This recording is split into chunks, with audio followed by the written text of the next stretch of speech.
South Yorkshire grows out of Sherwood Forest and the Dukeries. It's still a country of isolated collieries like Steatley and Maltby, with miles of country in between. Rich country, rich for centuries, a country of famous names and places, like Wentworth Woodhouse. Then suddenly, the area bangs up hard against the steelworks of Rotherham, and Sheffield, reborn today as one of Britain's newest cities. Bullcroft, 530,000 tons.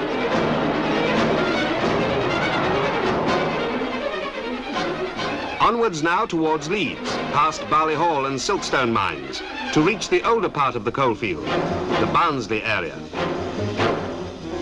Barnsley and Sheffield are poles apart. Move on again with a train of empties heading to Doncaster. Very soon now you are in the country of the big collieries. Barnborough, 850,000 tons of coal a year. Goldthorpe, 650,000 tons. Askern, 700,000 tons. Brodsworth, over 1.25 million tons of coal a year. And Hickleton, Maine. This is the part of Yorkshire where you feel it's just because it's Yorkshire, it's got to be biggest and best. This northern area faces both ways. West to the textile towns, east to Europe. A full 70 miles from the sea, the Air and Calder navigation brings seagoing barges right up to Leeds and Wakefield. All the way down to the Humber, you ride past a roll call of collieries.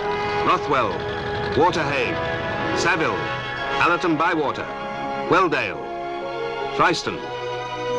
This roll call spells power. Power for some of Britain's newest power stations.